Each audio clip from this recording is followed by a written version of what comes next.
अवंतिका यह सुनकर अंदर आकर सोफे पर बैठ गई। उसकी आंखों से आंसू बह रहे थे। शिखर भी उसके पीछे अंदर आया। उसने कहा, अरे तुम भी कहां इन गांव वालों की बातों में आ जाती हो, मॉडर्न होते हुए भी भूत प्रेतों में विश्वास रखती हो। अवंतिका ने कहा, तुम्हें तो कुछ समझाना ही बेकार है। जब तक हमारे साथ कुछ बुरा नहीं हो जाता तुम्हें कुछ समझ नहीं आएगा। दोनों बातें कर ही रहे थे, तभी रौनक आया। क्या हुआ भाभी? अवंतिका ने उसे सारी बात बता दी। ये सुनकर रौनक के पसीने छूट गए। वो बोला, हाँ भाभी, मैंने भी ये किस्से सुने तो हैं। अवंतिका ने कहा, यह बात अपने भैया को समझाओ, इन्हें समझ नहीं आ रहा कि हम कितनी बड़ी मुसीबत में फंस गए हैं। शिखर कुछ बोल नहीं पा रहा था। शायद उसे एहसास था कि उसने गलत तो किया है, जिसकी सजा भुगतने के लिए वह तैयार था। शिखर ने कहा, चलो तुम दोनों की बात मान लेते हैं, लेकिन अब करना क्या है? अवंतिका जैसे बस यही सुनना चाहती थी। उसने तुरंत कहा, सबसे पहले इस गाड़ी को ठिकाने लगाओ, या तो इसे बेच दो, कहीं ले जाकर आग लगा दो। दोनों भाई मिलकर गाड़ी को आग लगाने की सोचते हैं, क्योंकि इस छोटी सी जगह में गाड़ी बेचना बहुत कठिन था। दोनों गाड़ी को एक सुनसान जगह ले जाकर आग लगा देते हैं। शिखर अपनी कार को जलते हुए देखकर रो रहा था, लेकिन रौनक ने उसे समझाया, भैया हम सही सलामत रहे तो इससे बड़ी गाड़ी खरीद लेंगे। दोनों शाम तक घर आ जाते हैं। अवंतिका खाना बनाकर तैयार कर चुकी थी। अवंतिका ने घर में घुसते ही पूछा, क्या हुआ, हो गया काम?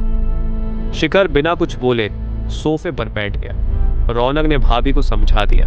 अवंतिक बोली, चलो मैंने खाना बना लिया है, आप लोग फ्रेश होकर आ जाओ। शिखर बोला, मेरा कुछ खाने का मन नहीं है। रौनक बोला, भैया कल से आपने कुछ नहीं खाया, भूखे रहने से क्या होगा, खाना खाओगे तो सोचने की शक्ति मिलेगी। कुछ देर बाद तीनों डाइनिंग टेबल पर बैठे थे।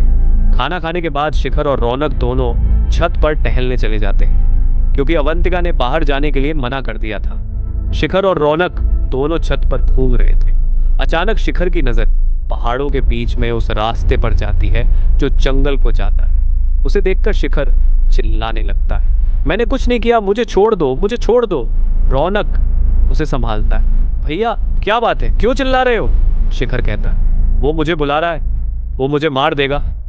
रौनक उस ओर देखता है, भैया वहां कोई नहीं है, आपको वहम हो रहा है। लेकिन शिखर बार बार चिल्ला रहा था।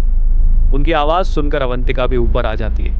अवंतिका को देखकर शिखर जोर से चिल्लाने लगता है, अवंतिका तुम्हें पता है ना, मैंने जानबूझकर कुछ नहीं किया, इन्हें रोक लो, ये मुझे लेने आए हैं।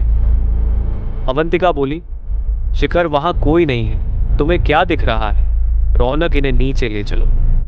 रौनक किसी तरह शिखर को नीचे लेकर आता है, उसे सोफे पर बिठा देता है। शिखर सर झुकाए बैठा था। रौनक ने कहा, भैया क्या दिख रहा था, कौन था वहां? शिखर कुछ नहीं बोल रहा था। अवंतिका भागकर किचन से पानी लाए। उसने शिखर को पीने के लिए पानी दिया। शिखर ने पानी पिया और फिर बताना शुरू किया। शिखर ने कहा, मुझे वहां जंगल के रास्ते पर वही आदमी दिखाई दिया, उसके पीछे दो काले साए और थे। वो मुझे घूर रहा था। उसकी लाल लाल आंखें देखकर मैं डर गया। वह बहुत गुस्से में था। उसने मुझे देख लिया है, अब वो मुझे नहीं छोड़ेगा। रौनक ने कहा, भैया वहां कोई नहीं था, मैंने भी देखा था, आप कल सो नहीं पाए हैं इसलिए आपको यह सब वहम हो रहा है। अवंतिका और रौनक मिलकर शिखर को समझा रहे थे, लेकिन शिखर ने जो कहा उसे सुनकर दोनों के होश उड़ गए। जब हम कार को आग के हवाले कर रहे थे, ठीक उसी समय वह मेरे पीछे खड़ा दिखाई दे रहा था। मुझे ऐसा महसूस हुआ, लेकिन मैंने सोचा कि यह मेरा वहम होगा। मैंने कई बार मुड़कर देखा, लेकिन वहां कोई नहीं था। लेकिन मैं जैसे ही कार को देख रहा था, मैं रो रहा था। वह मेरे पीछे खड़े होकर हंस रहा था, जैसे उसका बदला पूरा होने वाला है। रौनक ने शिखर को कहा, लेकिन भैया मैं भी तो आपके साथ खड़ा था, मुझे तो कुछ भी महसूस नहीं हुआ। शिखर ने कहा, तुम इस सब में शामिल नहीं थे, गुनाह मुझसे हुआ है, सजा मुझे मिलेगी। रौनक तुम एक काम करो, अपनी भाभी को लेकर मुंबई चले जाओ, मेरे साथ जो होगा मैं सह लूंगा। ये सुनकर अवंतिका रोने लगी। उसे रोता देखकर रौनक ने कहा, भैया हम आपको इस मुसीबत में छोड़कर कहीं नहीं जा रहे हैं, जो भी होगा हम सब मिलकर उसका सामना करेंगे। मैं कल माली काका से मिलकर इस समस्या का हल ढूंढने की कोशिश करता हूँ।